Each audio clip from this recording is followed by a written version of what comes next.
I was listening to this guy. His name's Daniel Hoffner, who's an anthroposophist, and he's not a terribly prolific YouTuber, but he has some of the best discussions of anthroposophy on YouTube that I've ever seen. He's clearly an absolutely brilliant person, but um, he was kind of musing about Steiner and something I was listening to recently about the age of Michael.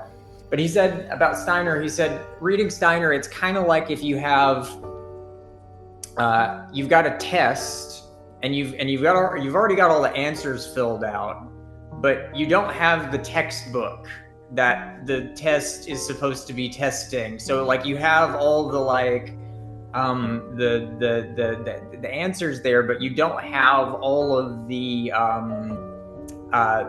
path that's supposed to lead you to them. And so it's like you're having to think your way backwards through everything when you're trying to think with Steiner.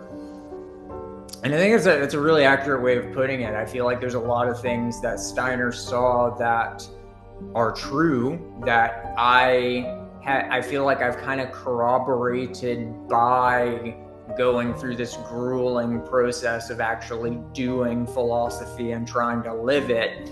But then there's a million other things in Steiner where I'm like, well, I mean, that sounds like it kind of fits into the rest of all this, but I don't really have any idea what you're talking about, Mr. Steiner. So, I mean, being able to take something like his version of Pseudo-Dionysius's celestial hierarchy, for example, and being able to take that and say, okay, here's how you actually live that.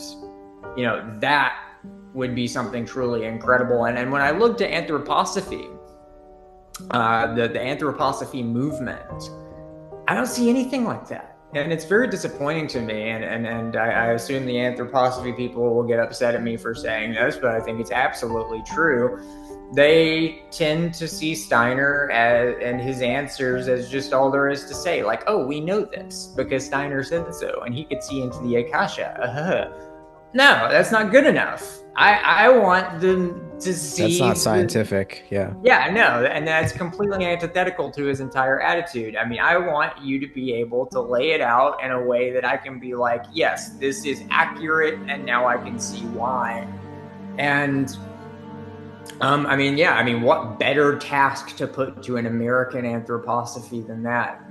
To an American pragmatist anthroposophy than really trying to take his more esoteric ideas, his more arcane ideas, and see where the rubber really meets the road. I feel like that's a task that is still at hand. I don't think anybody's really tackled that.